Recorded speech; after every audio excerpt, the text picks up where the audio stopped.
ஒரு மனிதர் அவர் யாருக்கிட்டே தொலைபேசியில் பேசிகிட்டு இருக்கிறார். கொஞ்சம் தூரத்தில் நாம் நிற்கிறோம். எட்டத்தில் இருந்துக்கிட்டு அவரை கவனிக்கிறோம். அவர் ஃபோனில் பேசுகிறத, அவர் பேசுகிற வார்த்தைகள் என்ன அப்படிங்கிறது நம்ம காதில் விழலை. ஆனாலும் அவர் பேசிக்கிட்டு இருக்கிறது நல்ல செய்தியா கெட்ட செய்தியா அப்படிங்கிறத நம்மளால் யூகிக்க முடியும். மகிழ்ச்சியான செய்தியை பேசும்போது முகம் மலருது, புன்னகை பூக்குது. இதில் ஒன்று நீங்கள் கவனிக்கணும். தொலைபேசியில் நாம் பேசுகிறப்போ நம்மோட பேசுகிறவர் எதிரில் இல்லை. அவர் தொலைபேசி வழியாக நம்ம குரலை மட்டும்தான் கேட்க போகிறார். நம்ம முகத்தை அவர் பார்க்க போகிறதில்ல. அப்படி இருந்தும் அப்போ நம்ம முகம் ஏன் மலரணும் அப்படின்னா இதுதான் உடல் மொழி, பாடி லாங்குவேஜ் அப்படின்னு சொல்கிறாங்க. நம்ம அறியாமலேயே நம்ம உடம்பு செய்திகளை தெரிவிக்குது பாருங்கள், அதுதான் உடல் மொழி. ஒரு மனிதர் தொலைபேசியில் பேசிக்கிட்டு இருக்கிறத நீங்கள் தூரத்தில் இருந்து கவனிச்சுக்கிட்டே அவர் நண்பரோட பேசுகிறாரா, மனைவியோட பேசுகிறாரா, குழந்தையோட பேசுகிறாரா, இல்லை மேல் அதிகாரிகிட்ட பேசுகிறாரா, அல்லது அவருக்கு கீழே பணிபுரிகிறவர்கள்கிட்ட பேசுகிறாரா அப்படிங்கிறத கண்டுபிடிக்கலாம். அதுக்கு காரணம் அவருடைய உடல் மொழி. இந்த உடல் மொழி கூட நம்ம வாழ்க்கையின் முன்னேற்றத்துக்கு பயன்படும். இதை பற்றியெல்லாம் கூட சில நிபுணர்கள் ஆராய்ச்சி பண்ணி பார்த்துருக்குறாங்க. அவங்க சில விவரங்களை சொல்கிறாங்க. குறிப்பாக ஒருத்தர் தன்னுடைய நாற்காலியில் கிட்டத்தட்ட படுத்துக்காத குறையாக உட்காந்துருக்கிறாருன்னு வச்சுக்கோங்க. எதிர இருக்கிறவர் பேசுறது அவருக்கு பிடிக்கலன்னு அர்த்தமா. தலையை சொரிஞ்சிக்கிறது, வேறு வேறு திசைகளில் பார்க்குறது, கொட்டாவி விடுறது, கால்களை மாற்றி போட்டு உட்கார்றது, களைப்பா கை விரல்களை அப்படியே பின்னிக்கிறது, அடிக்கடி கடிகாரத்தை பார்க்குறது, இப்படிலாம் ஒருத்தர் பண்ணிக்கிட்டு இருக்கிறாருன்னா நாம் கூடிய சீக்கிரம் அந்த இடத்த விட்டு எழுந்திரிச்சு வந்துடுறது நல்லது. ஏன்னா இதெல்லாம் அவருடைய சலிப்பு, சோர்வு, ஆர்வமின்மை இதுக்கு அடையாளங்கள். நம்முடைய பேச்சு அவரை சலிப்படைய வச்சுட்டதுன்னு அர்த்தம். அவர் ரொம்பவும் சோர்ந்து போயிட்டாருன்னு பொருள். நம்முடைய பேச்சில் அவருக்கு ஆர்வம் இல்லைன்னு அர்த்தம். அதே நேரத்தில் நாற்காலியின் நுனியில் அமர்ந்து உடலை முன்னுக்கு நகர்த்தி எதிர இருக்கிறவரின் கண்களை பார்த்துக்கிட்டே பேசினாலும் சரி அல்லது பேச்சை கேட்டாலும் சரி, உங்கள் பேரில் மற்றவங்களுக்கு உள்ள பிடிப்பு அதிகரிக்கும். நாம் எப்படிப்பட்டவருங்கிறத நம்ம உடம்பும் நடை உடை பாவனையும் அடுத்தவங்களுக்கு காட்டி கொடுத்துரும். உங்கள் உடம்பு, உங்கள் பார்வை, நடை, உட்கார்ற விதம், இதை வச்சுக்கிட்டே நீங்கள் பொறுப்புள்ளவரா, முரடரா, அலட்சியமானவரா, மரியாதை தெரிஞ்சவரா, அடக்கமானவரா, நம்பிக்கைக்கு உரியவரா, நாணயம் இல்லாதவரா, பயந்தவரா, திறமைசாலியா, அப்பாவியா அப்படிங்கிறதையெல்லாம் கண்டுபிடிச்சிடலாம். அதனால் இந்த உடல் மொழியை புரிஞ்சுக்கிட்டு நம்மளை கொஞ்சம் சரிப்படுத்திக்கிட்டோம்னா வாழ்க்கையில் சுலபமாக பல காரியங்களை சாதிக்க முடியும். ஒரு மனநல மருத்துவமனை, அங்கே ஒருத்தர் ஒரு நாற்காலியில் உட்காந்துக்கிட்டு கார் ஓட்டுறது மாதிரி அப்படி பாவனை பண்ணிகிட்டு இருந்தார். ஸ்டியரிங்கை திருப்புறது மாதிரி, பின்னாடி வர்ற வண்டியை நிற்க சொல்கிறது மாதிரி, அப்புறம் இவர் ஒதுங்கிக்கிட்டு அவருக்கு வழி விடுறது மாதிரி, இப்படிலாம் சேட்டைகள் பண்ணிக்கிட்டு இருந்தார் மனநல மருத்துவமனையில். இதை பார்த்துக்கிட்டு இருந்த ஒருத்தர் பக்கத்தில் இருந்த இன்னொருத்தர்கிட்ட கேட்டார், இவர் ஏன் இப்படி பண்ணுறாரு, இவருக்கு ஏன் அப்படி வந்தது நிலைமை அப்படின்னு சொல்லி அவர் விசாரித்தார். அப்போ அவர் விவரம் சொன்னார். வேறு ஒன்றும் இல்லைங்க, இவருக்கு கார் ஓட்டணும்னு ஆசை ரொம்ப காலமாக, அது நிறைவேறாமல் போயிட்டுது. அதுக்கப்புறம் அவர் மனநோயாளியை மாறிட்டார். இங்கே அழைச்சிட்டு வந்தாங்க. இங்கே அழைச்சிட்டு வந்ததுலேருந்து அப்படி தான் பண்ணிகிட்டு இருக்கிறார். அவர் கார் ஓட்டுறது மாதிரிலாம் பாவனை பண்ணிகிட்டு இருப்பார், திருப்புறது மாதிரி பண்ணுவார், பின்னாடி வர்றவங்களுக்கு இடம் விடுவார், இப்படிலாம் செய்கிறார் அப்படின்னு விவரம் சொன்னாங்க. நீங்கள் சொல்லக்கூடாதா, இப்போ நீங்கள் கார் ஓட்டல, வெறும் நாற்காலியில் தான் உட்காந்துருக்குறீங்க அப்படின்னு நீங்கள் சொல்லக்கூடாதா அவருக்கு அப்படின்னு கேட்டாங்க. அது முடியாதுங்க, ஏன்னா அந்த காரை கழுவுறதுக்காக அவர் தினமும் எனக்கு 10 ரூபா கொடுத்துக்கிட்டு இருக்கிறார் அப்படின்னாராம் அங்கே வேலை செஞ்சுக்கிட்டு இருந்த ஒருத்தர். அதனால் வாழ்க்கையில் நாம் இந்த உடல் மொழியை புரிஞ்சுக்கணும். உடல் மொழிங்கிறது இப்போ ஆரம்பத்தில் சொன்னது மாதிரி அந்த தொலைபேசியில் பேசுகிறவங்கள தூரத்திலேருந்து பார்த்தாவே அவர் யாருக்கிட்ட பேசுகிறார், என்ன பேசுகிறாருன்னு தெரியும். நம்ம முகத்தை நல்லா வச்சுக்கணும். உடல் மொழியை நம்ம புரிஞ்சுக்கிட்டு பயன்படுத்த ஆரம்பித்தோம்னா எந்த முயற்சி பண்ணினாலும் அதில் வெற்றி நிச்சயம். ஊரில் ஒரு சிற்பி இருந்தார். சிற்பின்னா அவர் ரொம்ப திறமையுள்ளவர். அதாவது எங்கேயாவது ஒரு கல் கிடந்தால் போதும், அதை அப்படியே எடுத்துகிட்டு வருவார். கொஞ்ச நாள் கழித்து அவர் இடத்துக்கு போய் பார்த்தா அழகாக ஒரு சிற்பம் உட்காந்துருக்கும். இந்த கல்லாக கிடந்தது சிற்பமாக மாறி இருக்கும், அந்த அளவுக்கு பண்ணிவிடுவார். அப்பேற்பட்ட சிற்பி. எப்படிங்க அவ்வளவு மோசமான ஒரு கல்லில் இருந்து இவ்வளவு அழகாக ஒரு சிற்பத்தை உங்களால் வடிக்க முடிஞ்சுது அப்படின்னு கேட்டால், அது ஒன்றும் பெரிய விஷயம் இல்லைங்க. இந்த சிற்பம் ஏற்கனவே அந்த கல்லுக்குள்ளே இருந்தது. இதை சுற்றி இருக்கிற வேண்டாத பகுதிகளெல்லாம் உளியால் கொத்தி எடுத்துவிட்டேன், அவ்வளவுதான் என் வேலை. உடனே உள்ளே இருந்த இது வெளியில் வந்துட்டுது அப்படிம்பார். அந்த அளவுக்கு திறமைசாலி. ஒரு சின்ன பாறை இல்லைன்னா கருங்கல்ல பார்த்துட்டாருன்னா போகிறோம், விடமாட்டார். அந்த கல்லோட அமைப்பை கவனித்து பார்த்துட்டு இதுக்குள்ளே ஒரு வீரன் ஒளிஞ்சிருக்காம்பார். அவர் கண்ணுக்கு அதுக்கு தெரியும். இந்த கல்லுக்குள்ளே ஒரு துறவி உட்காந்துருக்காரும்பார். நமக்கெல்லாம் வெறும் கல்லாக தான் தெரியும். இந்த கல்லுக்குள்ளே ஒரு நடன மங்கை நடனம் ஆடிக்கிட்டு இருக்கா அப்படிம்பார். உடனே அந்த கல்லை கொண்டுகிட்டு வருவார். அவர் சொன்னது மாதிரியே உள்ளே இருக்கிற அவங்களையெல்லாம் வெளியில் கொண்டுகிட்டு வந்துடுவார். அதாவது வேண்டாத பகுதிகளெல்லாம் கொத்தி எடுத்துருவார். அவர் மொழியில் சொல்ல போனால், இந்த சிற்பிக்கு ரொம்ப நாளாக மனசுக்குள்ள ஒரு ஆசை. அதாவது உண்மை, தூய்மை, இதுக்கு உதாரணமாக இருக்கக்கூடிய புத்தர் சிலையை வடிக்கணும் அப்படிங்கிறது அவரோட ஆசை. ஆனால் அந்த ஆசை நிறைவேறாமலே இருந்துக்கிட்டு வந்தது. அதுக்கு என்ன காரணம்னா, அதுக்கு தகுந்த மாதிரி ஒரு கல் கிடைக்கல. கல் கிடைச்சா அதை செஞ்சுருவார். ரொம்ப காலமாக அங்கே இங்கே தேடி அலைஞ்சார், இந்த புத்தர் சிலை வடிக்கிறதுக்கு பொருத்தமாக ஒரு கல் கிடைக்குமா அப்படின்னு சொல்லி. கண்ணில் படுற கல்லையெல்லாம் உத்து உத்து பார்ப்பார். உள்ளே புத்தர் இருக்காரான்னு கவனிப்பார். இருக்கிற மாதிரி எதுவும் தெரியல அவர் கண்ணுக்கு. சரி, இதுக்கு என்ன செய்யலாம்னு யோசனை பண்ணார். நேராக ஒரு புத்த மடாலயத்துக்கு போனார். அங்கே இருக்கிற ஒரு புத்த துறவியை சந்தித்தார். அவர்கிட்ட விசாரித்தார், சுவாமி, புத்தரின் தூய்மை ஒளிஞ்சிருக்கிற அந்த கல் எங்கே கிடைக்கும் அப்படின்னார். அந்த கல் இருக்கிற இடம் எதுன்னு இன்னமும் உங்களுக்கு தெரியலையா அப்படின்னு கேட்டார் துறவி. இல்லைங்க, அதுக்காக தான் அலைஞ்சிக்கிட்டு இருக்கிறேன் அப்படின்னார் இவர். சரி, கவலைப்படாதீங்க, என் கூட வாங்க காட்டுறேன் அப்படின்னு அழைச்சிட்டு போனார். எங்கே போனார்னா, அந்த மடாலயத்தின் பின்பக்கம் போனாங்க. 2 பேரும் போனாங்க. அங்கே போய் பார்த்தா அங்கே ஒரு கிணறு இருந்தது. என்ன அது, நாம் கேட்டது கல், இவர் அழைச்சிட்டு வந்து காட்டுறது கிணறு அப்படின்னு இவருக்கு சந்தேகம். ஒரு மாதிரியாக பார்த்தார். அவர் சொன்னார், துறவி, எட்டி பாருங்க உள்ள அப்படின்னாரு. கிணறுக்குள்ளே என்ன இருக்கும்னு இவருக்கு தெரியாதா, இருந்தாலும் அவர் சொல்கிறாரு அப்படின்னு சொல்லி எட்டி பார்த்தார். பார்த்தா அதில் தண்ணி இருந்தது. அந்த தண்ணியில் தன்னோட உருவம் தெரிஞ்சுது. இப்போ அந்த புத்த ஞானி சொன்னார், துறவியாரே, புத்தரை நாம தான் ஒழிச்சு வச்சிருக்கிறோம், நமக்குள்ளே தான் அவர் மறைஞ்சிருக்கிறார். அவரை அடையாளம் தெரியாதபடி மூடி இருக்கிறது எது தெரியுமா? நம்மக்கிட்ட இருக்கிற கோபம், போலித்தனம், பதட்டம், ஆசை, இதெல்லாம் தான். அறிவு அப்படிங்கிற ஒளியால் அதையெல்லாம் செதுக்கி எடுத்துட்டோம்னா அந்த அழகான புத்தர் வெளியில் வந்துடுவார் அப்படின்னு சொன்னார் துறவி. அதனால் நமக்குள்ளே இருக்கிற நம்மளை நமக்கே அடையாளம் தெரியல அப்படிங்கிறது தான் உண்மை. அந்த உண்மையான மனிதன் உள்ளே இருக்கிறான். இவர் கல்லை பார்த்துட்டு உள்ளே யார் இருக்காங்கிறது அவருக்கு தெரிஞ்சுது சிற்பிக்கு. ஆனால் உண்மையான புத்தர் எங்கே இருக்காருங்கிறத அவரால் அடையாளம் கண்டுபிடிக்க முடியல. அப்படி தான் பல பேர் இன்றைக்கி இருந்துக்கிட்டு இருக்கிறோம். ஒரு அப்பா தன்னுடைய பிள்ளைக்கு புத்தி சொன்னார், அதோ பாருப்பா, மனசு தான் கல், அறிவு தான் உளி.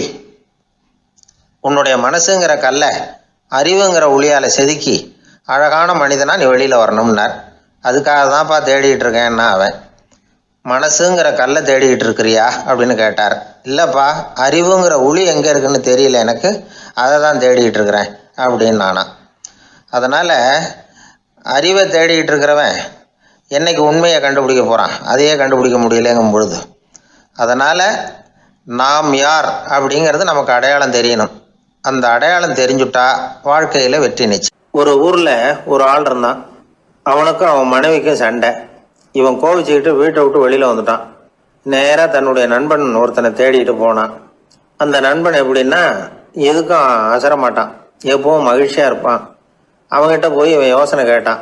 அது சரி, நீ எப்படி எப்பவும் மகிழ்ச்சியாக இருக்கிற, என்னால் அப்படி இருக்க முடியலையே அப்படின்னு கேட்டான். என்ன நடந்தது சொல்லுன்னா அவன். வீட்டில் எனக்கும் என் மனைவிக்கும் தகராறு, நிம்மதி இல்லை, அதுதான் இங்கே வந்தேன், உங்ககிட்ட யோசனை கேட்கலாமேன்னு அப்படின்னு விவரத்தை சொன்னான். அதை கேட்டுவிட்டு அதுக்கப்புறமா இவன் சொன்னான், இந்த பாருப்பா, இது ஒன்றும் பெரிய விஷயம் இல்லை. எனக்கு 2 மனைவிகள், 2 வீடு. ஒரு வீட்டில் சண்டை வந்துட்டுதுன்னா நேராக இன்னொரு வீட்டுக்கு வந்துடுவேன். இங்கே சண்டை வந்துட்டுதுன்னா நேராக அங்கே போயிடுவேன். 2 குடும்பம் இருக்கிறதுனால இப்படி ஒரு வசதி. இதுதான் என்னுடைய மகிழ்ச்சியின் ரகசியம் அப்படின்னு நானா.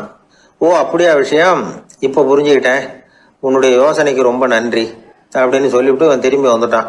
அங்கே எங்கே தேடினான். ஒரு வாரத்துக்குள்ளே இன்னொரு பொண்ணை தேடி கண்டுபிடிச்சி கல்யாணம் பண்ணிட்டான். இப்போ இவனுக்கும் 2 வீடு ஆயிட்டுது. அதுக்கப்புறம் என்னாச்சு தெரியுமா, இவன் 2வதாக கல்யாணம் பண்ணிக்கிட்டு வந்தானே, இந்த செய்தி முதல் மனைவிக்கு தெரிஞ்சு போச்சு.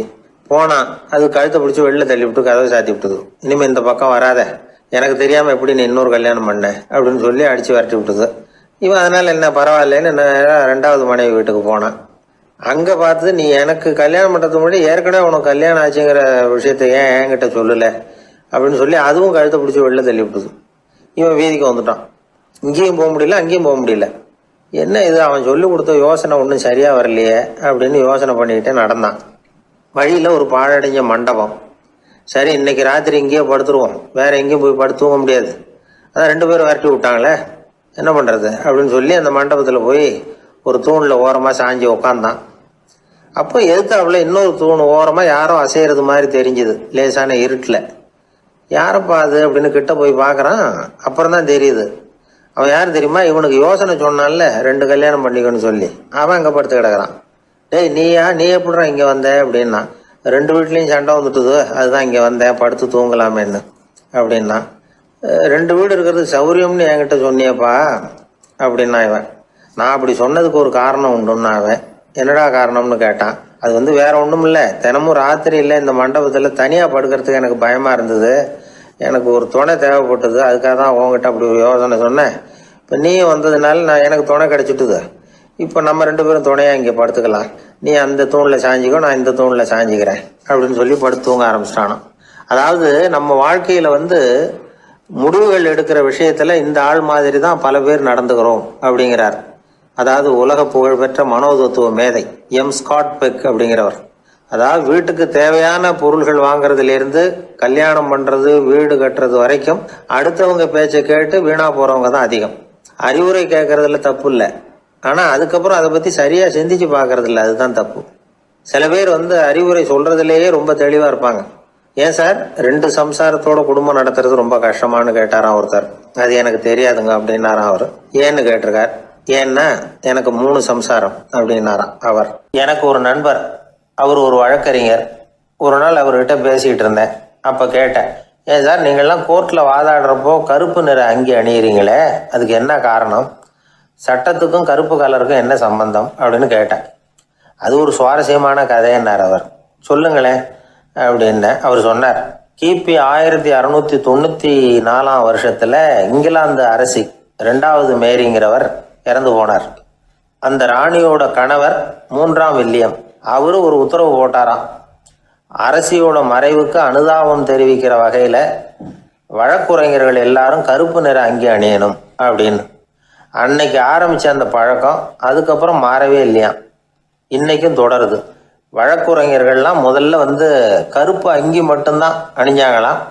அதில் ஒரு சின்ன சங்கடம், ஏற்கனவே உடம்பு கருப்பாக இருக்கிறவங்க அதுக்கு மேலே கருப்பு ட்ரெஸ் வேற போட்டுக்கிட்டா முகம் பளிச்சுன்னு தெரியாது இல்லையா.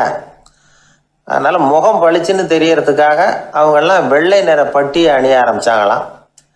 இப்படி தான் இங்கிலாந்தில் அந்த பழக்கம் ஆரம்பமாயிருக்குது. அந்த சமயத்தில் இந்தியாவை ஆண்டது பிரிட்டிஷ்காரங்க தானே, அதனால் இங்கேயும் அந்த பழக்கம் அப்படி நடைமுறைக்கு வந்துட்டுது. அதே மாதிரி சர்ச்சிலின் மூதாதையரான மார்ல்பரோ பிரபுவின் ஞாபகார்த்தமாக நீதிபதிகள் இந்த வெள்ளை குள்ளாய் அணிகிற முறை பழக்கத்துக்கு வந்துதான். இதுதான் என்னுடைய நண்பர் சொன்ன தகவல். இங்கிலாந்தில் நீதிமன்றம்ங்கிறது ரொம்ப மதிப்புள்ளது, அந்த அளவுக்கு சட்டத்துக்கு அங்கே மரியாதை. அங்கே நடந்த ஒரு சுவாரஸ்யமான நிகழ்ச்சியை ஒரு சகோதரி எழுதி அனுப்பியிருந்தாங்க. அவங்க அப்பா நீதித்துறையை சேர்ந்தவரா, அவர் சொன்னதான் இது. அவங்க எழுதி அனுப்பியிருந்த விஷயம் என்னென்னா, அங்கே ஒரு கேஸில் ஒரு முக்கியமான தீர்ப்பு வழங்க வேண்டியிருக்குது. ஜட்ஜு, பாரட்லா படித்த பெரிய பெரிய வக்கீல்கள், ஜூரி எல்லாருமா கூடி அந்த கேஸை பற்றி விவாதிக்கணும். சுமாராக 40 பேர். இதுக்காக கோர்ட்டு ஹாலில் விசேஷ சேம்பரில் நுழையிறதுக்கு முன்னாடி அவங்கெல்லாம் தங்களுடைய கோட்டு தொப்பி எல்லாத்தையும் கழட்டி அங்கே நின்றுக்கிட்டு இருந்த ஒரு அட்டெண்டர்கிட்ட கொடுத்துட்டு உள்ளே போனாங்க. அந்த ஆள் படிக்காதவர். அவர் ஒவ்வொருத்தர் கொடுக்குறதையும் வாங்கி அங்கே அப்படியே ஒரு இடத்துல அடுக்கி வைக்கிறார். அப்படியே வாங்கி உள்ளே வச்சுக்கிட்டு இருக்கிறார் ஒவ்வொரு இடத்துல. அது அவரோட வேலை. உள்ளே போன ஜட்ஜி, வக்கீல், ஜூரி எல்லாரும் ரொம்ப நேரமாக அந்த கேஸை பற்றி விவாதிக்கிறாங்க. ஒரு நாள் பூரா ஆயிட்டுது. அவ்வளவு தீவிரமாக அக்கு வேறு ஆணி வேறைய பிச்சு உதறி இருக்கிறாங்க. ஒரு வழியாக 13 மணி நேரம் கழித்து வெளியில் வந்திருக்கிறாங்க. ஒவ்வொருத்தராக வர வர அந்த அட்டெண்டரும் அவங்கவுங்க கோட்டு தொப்பியை அவங்கக்கிட்ட எடுத்து ரொம்ப மரியாதையாக திருப்பி கொடுத்துக்கிட்டு இருக்கிறார். கடைசியாக ஜட்ஜ்மெண்ட்லாம் எழுதி முடிச்சுட்டு ரொம்ப திருப்தியோடவும் களைப்போடவும் வெளியில் வந்துக்கிட்டு இருக்கிறாராம். இந்த ஆள் அவருடைய மேல் கோட்டையும் தொப்பியையும் எடுத்து அவர்கிட்ட ரொம்ப மரியாதையோடு நீட்டினாராம்.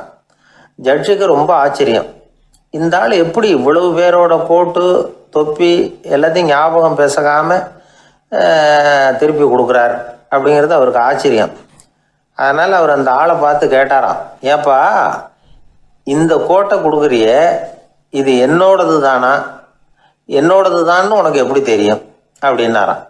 இதுக்கு அந்த பியூனு ரொம்ப பதவிசாக பதில் சொன்னாராம், ஐயா இந்த கோட்டு ஹேட்டை உங்ககிட்ட வாங்கி மாட்டினேன், இப்போ திரும்ப உங்ககிட்ட தரணும், தந்துட்டேன், இதுதான் என்னோட வேலை, மற்றபடி இது உங்களோடதா இல்லையா அப்படிங்கிறதெல்லாம் எனக்கு தெரியாதுங்க அப்படின்னாராம். ஒரு நண்பர்கிட்ட பேசிக்கிட்டு இருந்தேன். அவருடைய உறவினர் ஒருத்தர் ஒரு நேர்முக தேர்வுக்கு போயிருந்தாராம், இன்டர்வியூக்கு. ரொம்பவும் பொறுப்பாகவும் கவனமாகவும் செயல்பட வேண்டிய பதவிக்கான நேர்காணல் அது. இவர் எழுத்து தேர்வில் ஏராளமான மதிப்பெண்கள் வாங்கிவிட்டார். அதனால் அதை பற்றி கவலை இல்லை. இப்போ நேர்முக தேர்வில் தேர்வு பெறணும். ஏராளமான சான்றிதழ்கள் வச்சிருந்தார். நேர்காணலில் கேட்கப்பட்ட எல்லா கேள்விகளுக்கும் சரியான பதில் தான் சொன்னார். இருந்தாலும் பாருங்க, அந்த நேர்முக தேர்வில் அவர் தேர்ந்தெடுக்கப்படலை. என்ன காரணம் அப்படின்னு பின்னாடி விசாரிச்ச போதுதான் விவரம் தெரிஞ்சுதான். அது என்ன ஆயிருக்குதுன்னா, அந்த நேர்காணலின் போது இவர் நடந்துகிட்ட முறையில் சில தவறுகள் நடந்து போச்சான். முக்கியமா 2 தவறுகள். ஒன்று, அவங்க ஒரு கேள்வியை கேட்டு முடிக்கிறதுக்குள்ளேயே இவர் பதில் சொல்ல ஆரம்பிச்சுட்டாராம். ரெண்டாவது என்னன்னா, இவர் நாற்காலியில தாராளமா இயல்பா சாஞ்சி உட்காராம நாற்காலி முனையில உட்கார்ந்துருந்தாராம். இந்த 2 விதமான செயல்பாடுகளும் இவர் அவசரப்படுறவர், பதற்றப்படுறவர் அப்படிங்கிறதுக்கான அடையாளங்கள். அதாவது கேள்வியை கேட்டு முடிக்கிறதுக்குள்ளேயே முந்திக்கிட்டு பதில் சொல்றது. ரெண்டாவது, நாற்காலியில இயல்பா தாராளமா உட்காராம நாற்காலி முனையில உட்கார்றது. பார்க்க போற வேலைக்கு அவசரம், பதற்றம் இது 2 இருக்கப்படாதான். அதனால மார்க் இருந்தும் சர்டிபிகேட் இருந்தும் அந்த வேலை வாய்ப்பு அவருக்கு கிடைக்கல. வேலை கொடுக்கறவங்க நம்ம கிட்ட இருந்து என்னதான் எதிர்பார்க்கறாங்க, இதை தெரிஞ்சு வச்சுக்கிறது நல்லது. முதல்ல மற்றவர்களுடன் தொடர்பு கொள்ளும் திறமை, அதாவது எபிலிட்டி டு கம்யூனிகேட். நீங்க நினைக்கிறத அழகா தொகுத்து வகைப்படுத்தி சொல்ல தெரியுதான்னு பார்ப்பாங்க. உங்க திட்டங்களை அடுத்தவங்க ஏற்றுக்கொள்ளக்கூடிய விதத்துல வெளிப்படுத்துறதுக்கு உங்களால முடியுதான்னு பார்ப்பாங்க. இதுக்கு என்ன செய்யறது? குழப்பம் இல்லாம சிந்திக்கணும், குழப்பம் இல்லாம பேசணும். ரெண்டாவது விஷயம் என்னன்னா புத்திசாலித்தனம், அதாவது இன்டெலிஜென்ஸ். ஏத்துக்க போற வேலையை நல்ல விதமா செய்ய முடியுமா உங்களால, அதை எந்தெந்த வழியில செய்யலாம் அப்படிங்கிறத உங்களால தீர்மானிக்க முடியுமா, அந்த வேலைக்கான புது புது யோசனைகளை உங்களால சொல்ல முடியுமா அப்படின்னு பார்ப்பாங்க. இது இன்டெலிஜென்ஸ். மூணாவது தன்னம்பிக்கை, அதாவது செல்ஃப் கான்ஃபிடன்ஸ். உங்களுக்கு அது உண்டா அப்படிங்கிறத கவனிப்பாங்க. எந்த சூழ்நிலையையும் சமாளிக்கணும், எப்படிப்பட்ட மனிதர்களையும் சமாளிக்கிற தைரியம் வேணும், அடுத்தவங்களை நமக்கு சாதகமா திருப்பக்கூடிய தன்னம்பிக்கை வேணும். நாலாவது பொறுப்புகளை முன்வந்து ஏற்றுக்கொள்ளுதல், வில்லிங்னஸ் டு அக்செப்ட் ரெஸ்பான்சிபிலிட்டி. பொறுப்புகள்ல இருந்து நழுவி போக ஆசைப்படாம செஞ்சு முடிக்கணும். அஞ்சாவது முன் வருதல், இனிஷியேட்டிவ். வேலையோட முக்கியத்துவம் உணர்ந்து அதை ஏத்துக்கிட்டு தகுந்த நடவடிக்கைகளை தயங்காம எடுக்கிறதுக்கு முன் வரணும். ஆறாவது என்னன்னு கேட்டீங்கன்னா தலைமைத்துவம், லீடர்ஷிப். 4 பேருக்கு தலைமை தாங்கி நல்ல விதத்துல நடந்துக்க தெரியுதா. ஏழாவது கற்பனை திறன், இமேஜினேஷன். சில பிரச்சனைகள் வரக்கூடும் அப்படின்னு முன்கூட்டியே யூகிச்சு அதுக்கு தகுந்த மாதிரி நடவடிக்கை எடுக்கிற திறமை உண்டா அப்படிங்கிறத பார்ப்பாங்க. எட்டாவது என்னன்னா வளைந்து கொடுத்தல், பிளெக்சிபிலிட்டி. சூழ்நிலைக்கு தகுந்த மாதிரி, மாற்றங்களுக்கு தகுந்த மாதிரி அனுசரித்து நடந்துக்கிறதுக்கு தெரியுதா அவங்களுக்கு அப்படிங்கிறத கவனிப்பாங்க. அடுத்தது திறமைகளை வெளிக்கொணரும் திறமை, இன்டர்பர்சனல் ஸ்கில்ஸ். அடுத்தவங்க கிட்ட இருக்கிற திறமையை கண்டுபிடிச்சி அதை நல்ல விதத்தில் ஊக்கப்படுத்தி பயன்படுத்த தெரியுதா அப்படின்னு பார்ப்பாங்க. ஆறாவது சுய அறிவு, செல்ஃப் நாலேஜ். அடுத்தவங்க நம்மளை பற்றி என்ன நினைக்கிறாங்க அப்படிங்கிறத நம்மளால் புரிஞ்சிக்க முடியுதாங்கிறது முக்கியம். அடுத்தது போட்டி மனப்பான்மை, காம்படிட்டிவ்னஸ். அடுத்தவங்களை ஒப்பிட்டு பார்த்து அதை விட ஒரு படி மேலே வரணுங்கிற குணம் வேணும். இதுக்கு அடுத்தது என்னன்னா குறிக்கோளை வெல்லுதல், கோல் அச்சீவ்மெண்ட். குறிக்கோளை சவாலாக எடுத்துக்கிட்டு அதை அடையணும். அப்புறம் வேறுபட்ட திறமைகள், ஒகேஷனல் ஸ்கில்ஸ். பதவிக்கு வேண்டிய திறமைகள் தவிர மற்ற திறமைகள் எதுவும் உண்டாங்கிறது முக்கியம். நமக்கு வேலை கொடுக்கணும்னு நினைக்கிறவங்க நம்ம கிட்ட இருந்து இவ்வளவும் எதிர்பார்ப்பாங்க. அதுக்கு தகுந்த மாதிரி நம்மளை நாமே தயார்படுத்திக்கணும்.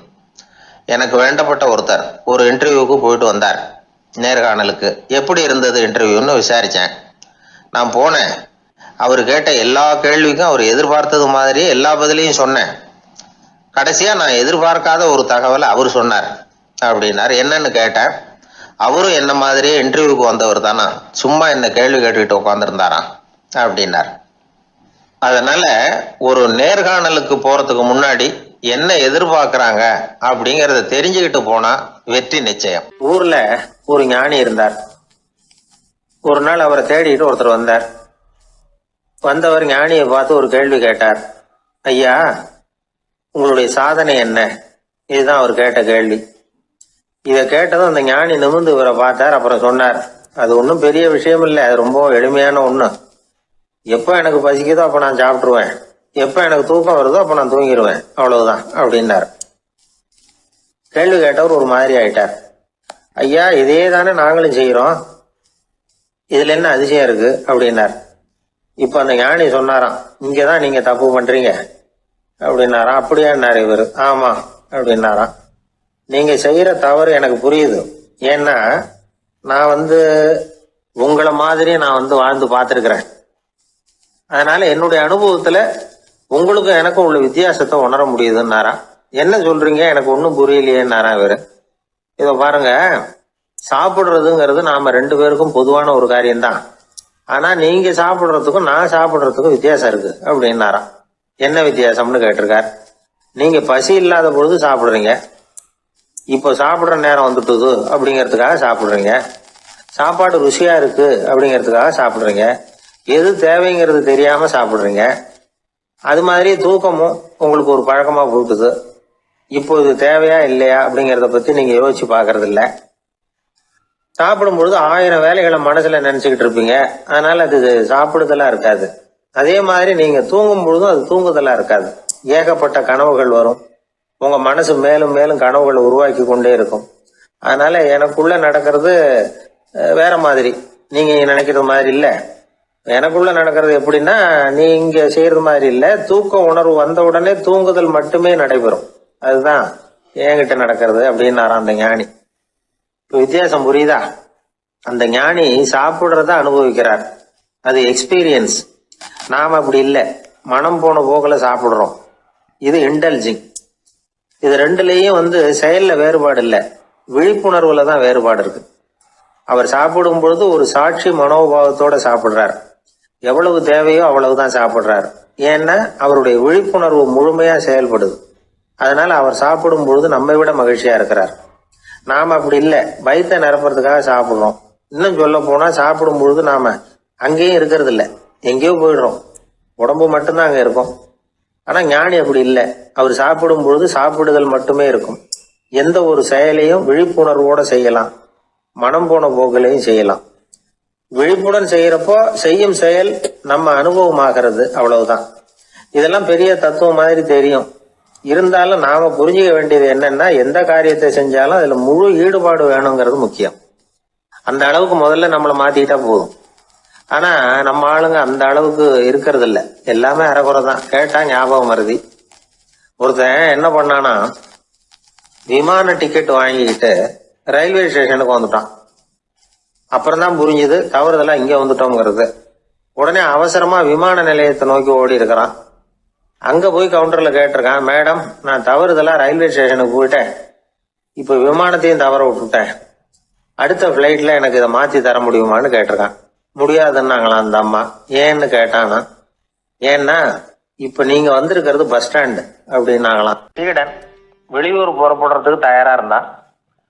ரொம்ப தூரம் போக போகிறான். திரும்பி வர நாளாகும். புறப்படுறதுக்கான ஆயத்த வேலைகளில் ஈடுபட்டிருந்தான். அந்த சமயம் பார்த்து இன்னொரு சீடன் அவங்கிட்ட வந்தான். நம்ம குரு உன்னை அழைச்சிட்டு வர சொன்னார் வா அப்படின்னு கூப்பிட்டான். இவன் உடனே புறப்பட்டு போனான். குருநாதரை பார்த்தான். அவர் காலில் விழுந்து வணங்கினான். வணங்கிவிட்டு எழுந்திரிச்சான். அவ்வளவுதான். குரு ஏதாவது உபதேசம் பண்ணுவாருன்னு எதிர்பார்த்தான். ஆனால் நடந்தது என்ன தெரியுமா? குரு அவனுக்கு ஓங்கி ஒரு அடி கொடுத்தார். எதிர்பாராம இந்த அடியை வாங்கினதும் அந்த சீடன் அதிர்ந்து போயிட்டான். பக்கத்தில் இருந்த மற்ற சீடர்களும் திகைச்சு போய் நின்றுட்டாங்க. அடி வாங்கின சீடனுக்கு மனசுக்குள்ள குழப்பம். நாம என்ன தப்பு பண்ணணும்?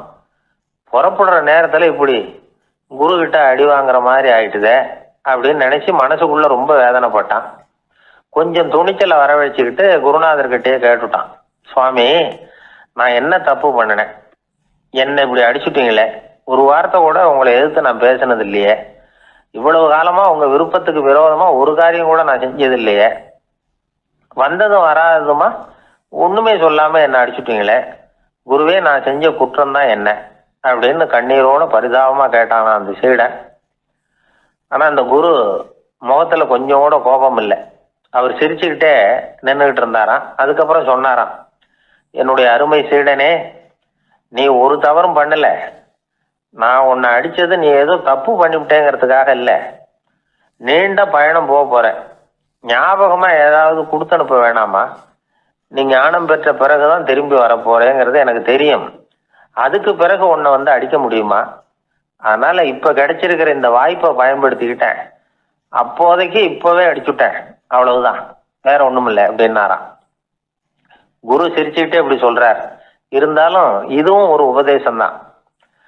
அதிர்ச்சிகளால விழிப்படைய வைக்கிறதும் ஒரு வழிதான். இது ஜென் வழி.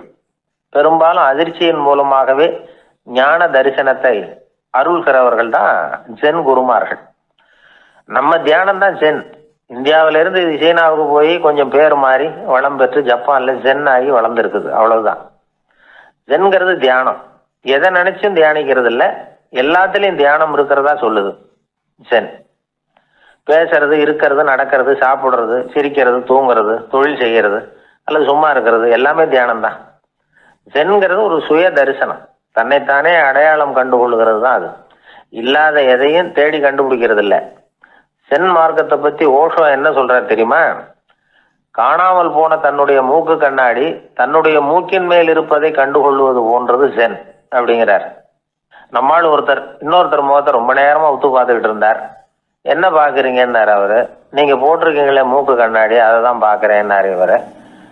நீங்க அப்படி பாக்குறதுக்கு விசேஷ காரணம் ஏதாவது உண்டான்னு கேட்டார் இவர். உண்டுன்னார். என்னன்னு கேட்டார். நேத்திக்கு காணாம போன என்னோட மூக்கு கண்ணாடி அது அப்படின்னாராம் இவர். ஒருத்தன் தன்னுடைய நண்பனை வழியில பார்த்தான். என்னப்பா லெட்டர் போட்டுனே கிடைச்சதா அப்படின்னா. ஓ கிடைச்சதேன்னா அவன். இவன் உடனே ஏன்டா போய் சொல்ற, நான் உனக்கு லெட்டரே போடல, சும்மா தான் கேட்டேன், உடனே கிடைச்சிட்டுதுங்கிறிய அப்படின்னா.